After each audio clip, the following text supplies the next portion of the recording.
The only thing my husband Ryan asked of me when he said goodbye was, "Please don't go to the cabin in Pine Ridge, Joanna. Promise me." He held my hand so tightly, his fingers cold against mine, his eyes begging in a way I had never seen before. I promised him. I always kept my promises to Ryan, even when the not knowing ate at me every single day. But 3 years after the accident took him, the not knowing finally won. And what I found at that cabin shattered everything I thought I knew about the man I loved for 19 years. Now I understand why he begged me to stay away. Ryan died at 55 in a single car crash on an icy mountain road just outside Pine Ridge. The police called it an accident. Black ice, no other vehicles involved. I buried him on a gray February morning while our son Jordan was away at graduate school in California, too far to make it back in time. At 50, I became a widow with an empty house in Portland and a grief so heavy I sometimes forgot how to stand up straight. While sorting through the endless paperwork that follows death, I discovered Ryan had been keeping more from me than I ever imagined. It was a quiet Thursday in April when his old friend and executor, Mr. Whitaker, asked me to come to his office downtown. 4 months had passed since the funeral, and the world had kept spinning while I was still learning how to breathe again. "Mrs. Harlow, there is something Ryan instructed me to give you only after he was gone." Mr. Whitaker slid a small wooden box and a thick envelope across the desk. My name was written on the envelope in Ryan's neat, slanted handwriting. Inside the box was an old brass key attached to a tiny carved wooden bear no bigger than a quarter. "What is this for?" I asked, turning the bear over in my palm. "It opens a cabin Ryan bought 6 years ago up in Pine Ridge. He left strict instructions that you were never to know about it while he was alive." My stomach dropped. Ryan and I had a modest house in Portland, paid off early because we were careful. He was a civil engineer. I taught high school English. We were comfortable, not wealthy. A second property made no sense. More than that, why make me swear never to go there and then hand me the key from the grave?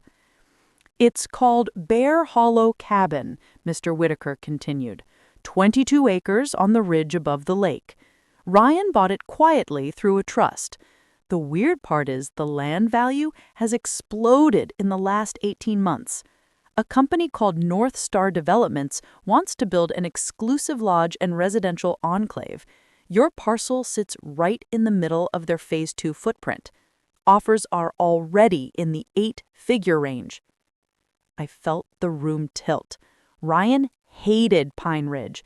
Every time I suggested a weekend there, he tensed up and changed the subject.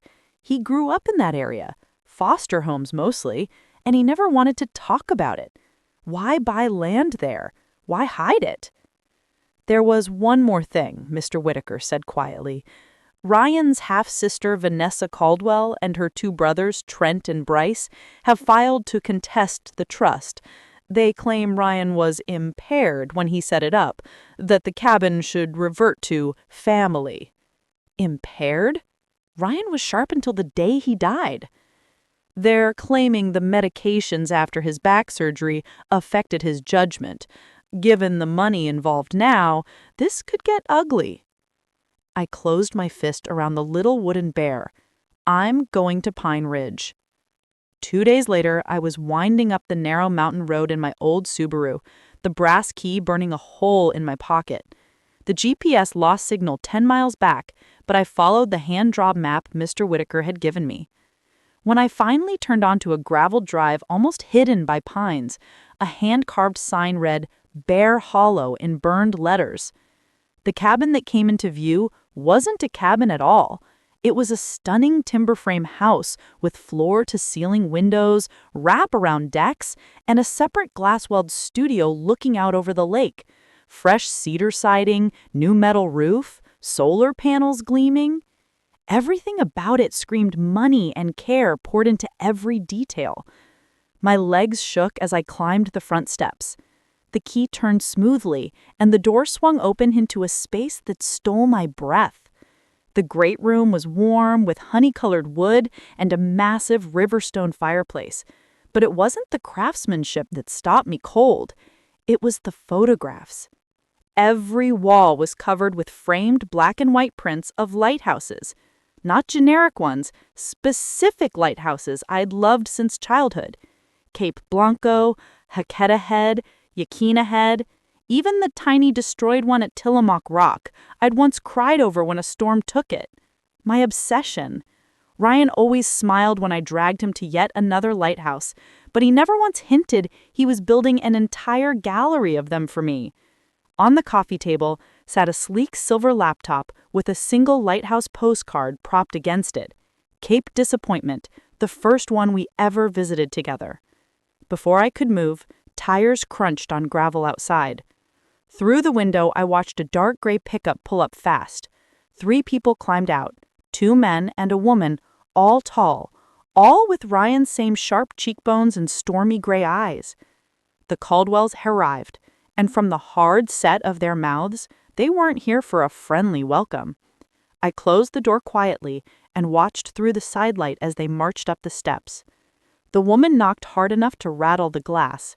"Joanna Howard, we know you're in there. Open up. We need to talk." Her voice carried the same clipped authority Ryan got when he was angry. I stayed silent, heart hammering. The woman knocked again. "I'm Vanessa Caldwell, Ryan's sister. This is family property, and we have questions." Family he never mentioned once in 19 years. Family who only showed up now that the land was worth millions. I ignored the pounding and opened the laptop. The password screen appeared.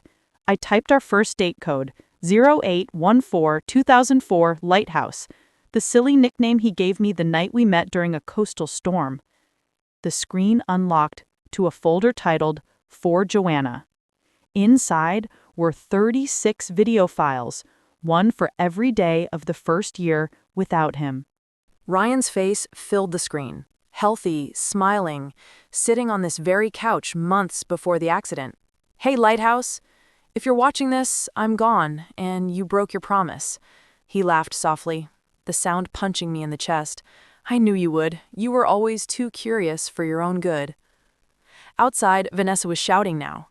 "We have paperwork, Joanna. You can't just squat on family land." Ryan kept talking. "I was diagnosed with early-onset Parkinson's 4 years ago. The doctors said 10 years, maybe less, before I couldn't hide the tremors anymore. I didn't want our life to become hospital visits and pity. I wanted the time we had left to be us, just us." Tears blurred the screen. He hid a terminal illness from me, from Jordan, from everyone. He died in that car crash long before the disease could take him from us, but he'd already started planning for the day it would. I bought this land because it was the one place from my childhood that wasn't completely poisoned. The Caldwells fostered me for 2 years when I was 15. They were decent then, before money and resentment twisted them. I came back 6 years ago, bought it quiet through a trust so they'd never know, and I turned it into something for you. Outside, Trent was peering through windows now, shielding his eyes with his hand. Vanessa again, louder.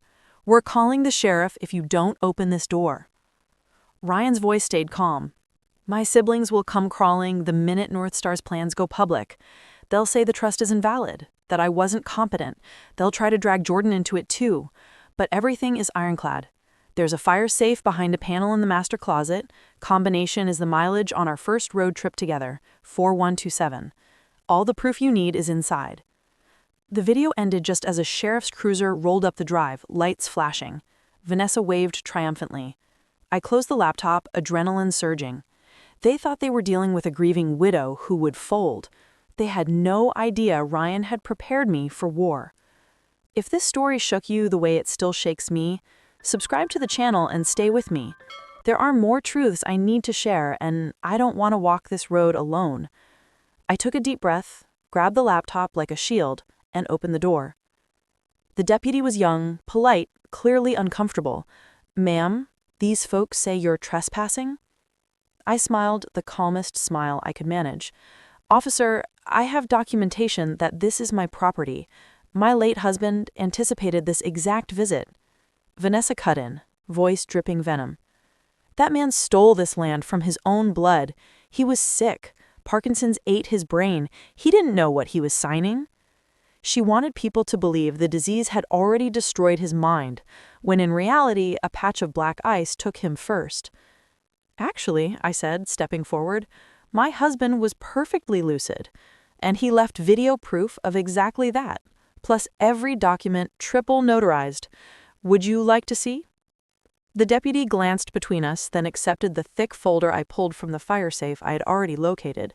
Vanessa's face purpled. "This is ridiculous," she spat. "We've taken care of this land for decades." "You haven't set foot here in 25 years, I replied. "The property taxes say otherwise." Trent started forward, but the deputy raised a hand. "Ma'am, these look legitimate. Clear title, trust documents, medical competency evaluation dated 3 months before Mr. Harlow's passing. I'm afraid I can't remove Mrs. Harlow today." Bryce finally spoke, voice low and dangerous. "This isn't over, Joanna. Blood matters more than paper." "Maybe," I said, meeting his eyes, "but Ryan chose different blood. Mine and our son's." They left in a storm of slammed doors and spinning gravel, but I knew Vanessa's pardon shot was true. This was only the beginning. That night I slept, or didn't, in the master bedroom overlooking the lake. The king bed still smelled faintly of Ryan's cedar soap. I watched video number 2 by flashlight. He explained how he used every business trip, every long weekend I thought he spent on job sites, to oversee construction here, how he photographed lighthouses in secret on our vacations, printing and framing them himself, how he built the glass studio because he knew I'd stopped writing poetry after Jordan was born, sacrificing my dreams the way he never wanted me to. I cried until dawn, equal parts fury and wonder. The next morning, I explored properly. The studio was perfect. Hardwood floors, north-facing skylights, built-in bookshelves already stocked with my favorite poetry collections, first editions I'd mentioned only in passing. A vintage typewriter sat on the desk with a note. "For the poems you were always meant to finish." I was standing there, touching the keys, when tires crunched again, this time a silver Jeep. Bryce stepped out, hair longer, eyes red from a red-eye flight. "Mom? What the hell is going on? Aunt Vanessa just offered me $2 million to help contest Dad's trust." My stomach dropped. They'd gone after my son. "Jordan, listen to me." She said Dad was sick, that he wasn't in his right mind, that this place should stay in the family. She sent pictures of him when he was a kid here, said you were trying to steal his legacy. I pulled him inside, sat him on the couch, opened the laptop. "Watch," I said, "then decide who's lying." We watched the first 5 videos together. By the end, Jordan was crying, rage and grief warring on his face. "They used me," he whispered. "Played on my grief." "They played on all of us," I said. "But your dad left us weapons." Over the next days, Jordan and I unearthed Ryan's master plan. Behind a false panel in the studio was a locked cabinet. Inside, survey maps showing North Star's secret Phase 3 plans, a private airstrip that required slicing through our ridge, financial records proving the Caldwells had embezzled foster care stipends meant for Ryan decades ago, sworn statements from old neighbors about threats made when Ryan tried to reclaim his share of family land as a teen. But the real weapon was a sealed envelope marked, "For when they come for Jordan." Inside was a new will, drafted 8 months before the accident, leaving everything to me and Jordan jointly, with a specific clause. If the Caldwells contested, a packet of their financial crimes would be sent to the IRS and state attorney general.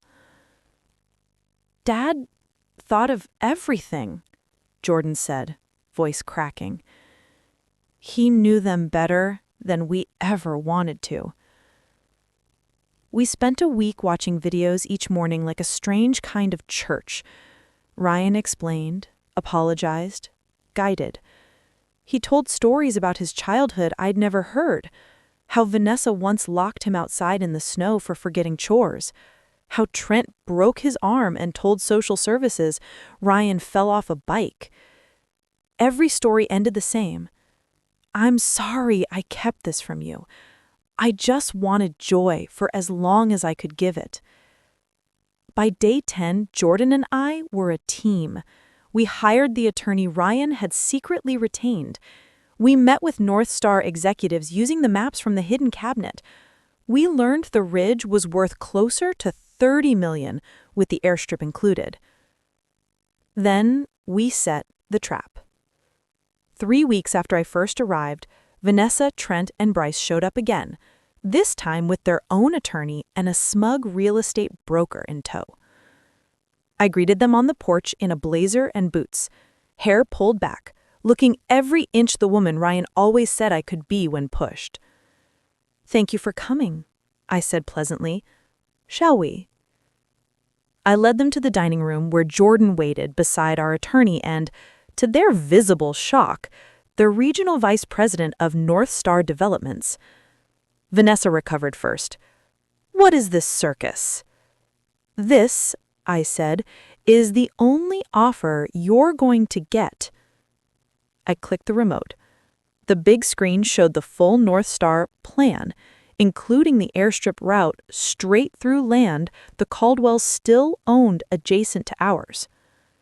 "Your 20 acres are landlocked without our ridge," I continued.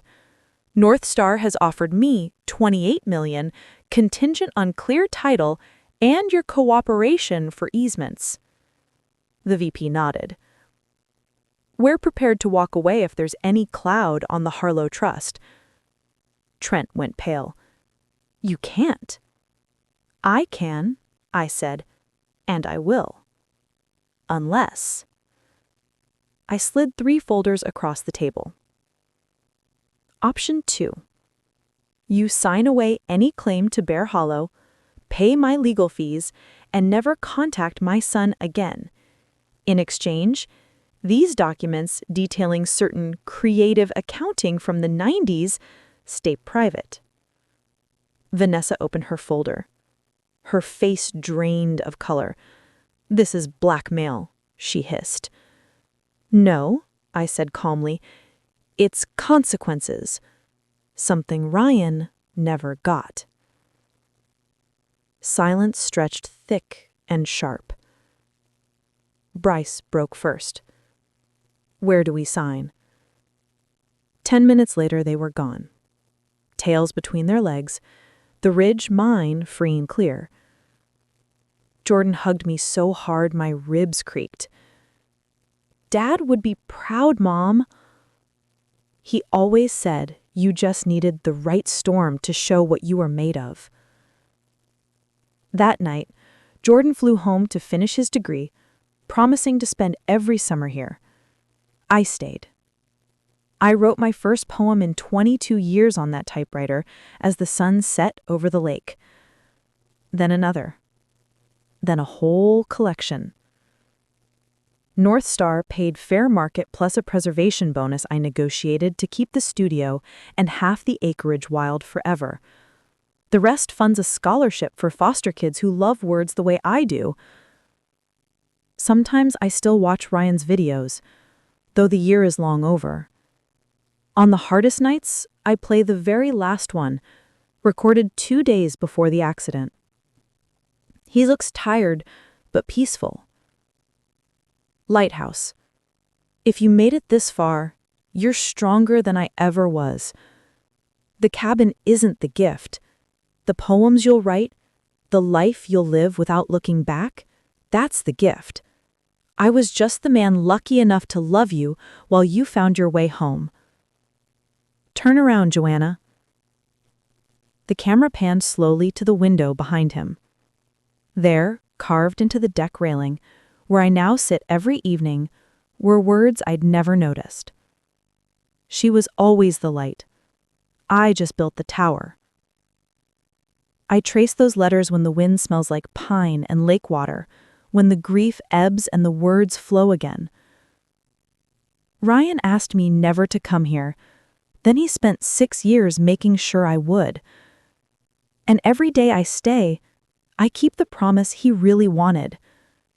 To live, fully, fiercely in the light he spent the last years building for me. If you've ever been betrayed by the people who were supposed to love you most, tell me in the comments. I read every single one. And if this story touched something in you, subscribe. There are more truths coming, and I'm not done shining light into the dark places yet. You're not alone.